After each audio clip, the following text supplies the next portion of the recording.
2 wins to open the season. What did you like? What needs work?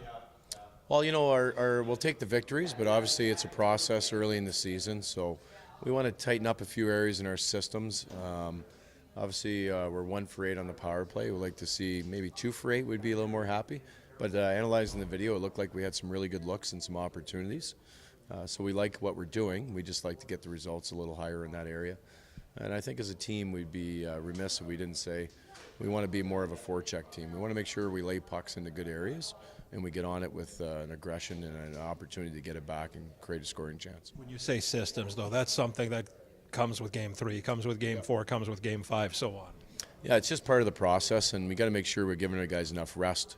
We started on the road trip. Now we have these 1 home game and then a road game again on Sunday, and then we're back on the road again. So we want to make sure we're cleaning our game up and every day getting better, tightening things up, and improving each and every day. So the players' job is to make sure they bring the work and they compete, and they're focusing on their skill development. And we're worried about the team structure and making sure we're getting it to where we need it to be in the culture we're trying to create. We've talked so much about team speed. The first 2 games, was the team maybe even faster than what you thought it could be? I think we can play faster still. You can only skate so fast, but we can move pucks quicker in transition. We can break out sooner. I'd like to see our D get it in the forwards' hands quick as they can. And they'll hear that all year. I always want to see that puck moving north. And then I want them to join and be a part of the party as we attack the offensive blue line. So you can always play faster, and that's always the challenge that we're asking of our guys. There's a balance between playing loose and quick. We want to be quick but also responsible defensively. There was a couple of 2-goal leads that evaporated, and you talked after both games actually about game management. And again, that's something that comes with Game 3, 4, 5, so on and so on. Yeah, so that's an issue we want to address. We're being outscored in the 3rd period, which is not a good quality to have. We're happy to have the leads, obviously, but we got to learn to play with the lead, and that's part of a process of our team. It's not easy. Do you sit back? Do you keep playing the same way? The players want to keep their foot on the gas pedal, and the coaches want to make sure they're making good decisions while we're doing that. So it's an art as we go forward, and hopefully we have 74 more opportunities to go into the 3rd period with the lead, because usually that team wins. Speed, you guys have had the chances, and it seems like compared to last year, now it's only 2 games, but when you've had grade A chances, 4 out of 5 times they've been going in for you, it seems. Well, especially in Game 2, obviously the first period I think we had outshot 12-4 or 5 or something like that, and the other team carried the play for the most part. We had some penalty issues, but we had a couple of opportunities, and the guys buried them. Like scoring on a breakaway with 2 guys in the box is a rare situation, and Tyler made the most of that opportunity.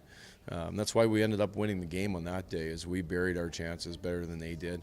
Even though we were behind the 8 ball early and chasing the game with the way momentum was going, by us getting ahead and being up 2-0, obviously it gave us a chance to get our legs underneath us. You play Hershey in Chicago the weekend, Hershey to open up the home schedule. I know you're concerned, or you're interested in what they do, but your biggest concern has to be with what the Milwaukee Admirals do.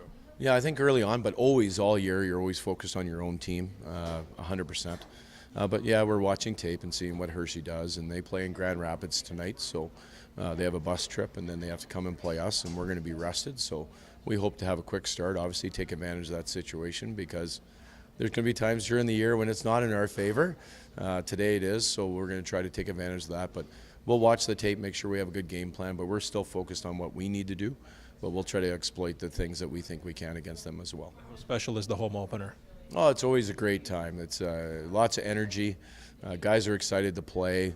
The families come in, and you have your friends here and different people supporting you. So it's always a great time. Everyone always looks forward to it, so we can't wait to get going. You don't have a baseball team, unfortunately. The Montreal Expos no longer exist. But you're in a town right now where baseball fever is here. It's pretty cool, isn't it, to see the Brewers? Yeah, it's great. This is a sports town, and it's got a long history, and the energy created from it. I was in the bank yesterday, and there's 2 old fellows in there, and they were arguing whose Brewers jacket was older and which one was cooler, and they were on the back 9, let's put it that way. So it was awesome to see that and enjoy that, and the heat's on. We're really proud of the Brewers, and we're obviously going to support them and cheer them on as a fellow team in town, and we'll be cheering watching the game tonight.